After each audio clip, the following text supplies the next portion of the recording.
Every single company in social media world, they thought about the creators and they thought about themselves, but they forgot the users. And without the users, the creators don't have anything and the company doesn't have anything. So when you think about the users, everybody will be like, what do you mean think about the users? Think about when you have, I'll give you some numbers. 5.5 billion people uses internet. Okay. 5.1 billion uses social media platform. 4.5 billion uses meta platforms. Facebook kind of stuff, right? That's almost 2/3 of the world population. On Meta. Yeah. So when you actually think about it, it's a machine for influencers and creators to make money. Great marketing, amazing marketing. But what about the people that use it? Can they do anything? Can they go to Starbucks, use points that they accumulated from Facebook talking to their cousin for freaking 5 years? No. People thought about this Starbucks. So kudos to the Starbucks, turned from a coffee machine to a technology company. So when you go back to Meta and say, those 5.5 billion people that they made zero, you had 125 million people made all this money. That's what, 5-6%. What about the 95%? Can you create something that benefits them directly in their lifestyle and anything without taking their data? No. Their business model is designed for data. Yeah, for data. Right.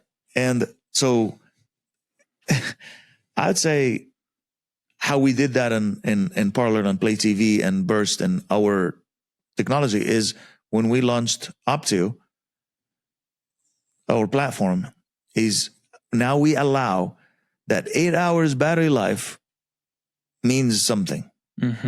Means that you can go take a wallet that we created, which is Kaivo.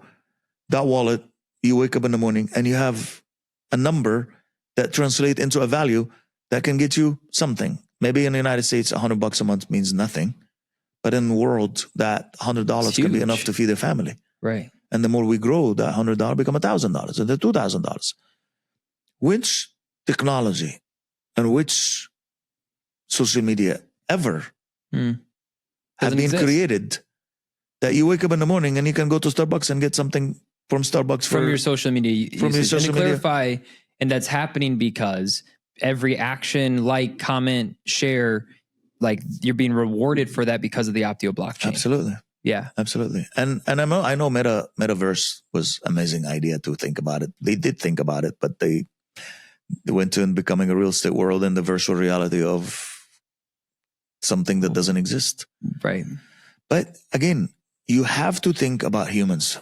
So what we have become innovative because we thought about humans and users first and then thought about ourselves for second. We completely reversed the equation. Sure. So that's why we have a better way of becoming more successful. What gets you most excited about the future as far as, like, you have your Parler side, your Pulse side, your People like you. side? When I met you, Dillon, I was like, if we have 1 million like Dillon, I think we're going to be the greatest platform on earth. Why? It's because what you saw in us, you didn't see anywhere else. I mean, you're a YouTuber, you're an entrepreneur, you're a startup, and what you saw with us is like a new home. Right. You feel home. You don't feel like you're coming here. It's like, how much? If you do this, we're going to give you a formula or I got a performance. So if you do this, and we're like, no. Yeah. We didn't look at you as a number. We looked at you as one of us without being with us. And when we met in Amfest, I looked at Amfest and I saw hundreds like you. They have their shows, they have their videos, and I look, I'm like, where do they put their content? Ooh, YouTube. Wow. Do they get anything back? No. Yeah. They don't. But YouTube, Google does. And I always liked that documentary movie that was made. It's called The Creepy Line.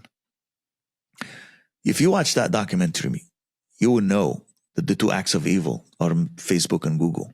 The creepy line? The creepy line. Yeah, it's in Amazon Prime. And the creepy line teach you one thing, is that your information, not data, your information, or the most valuable possession that you will ever have. You will be the richest human being on earth, that if you value your information that you're giving away for free.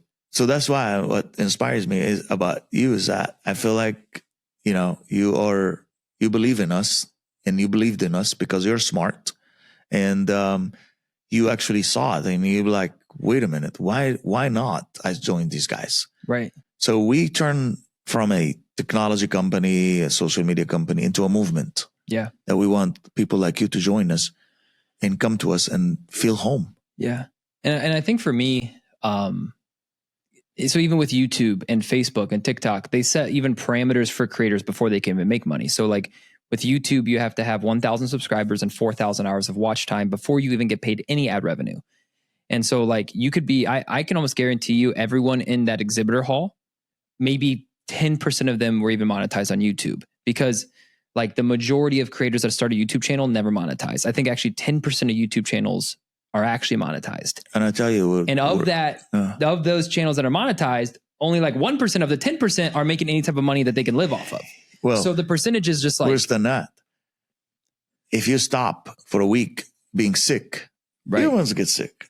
Your content goes degraded. You don't get anything. So you keep constantly working every day, grinding. I remember when I finally got monetized, I had podcasts for 9 months. I was like grinding.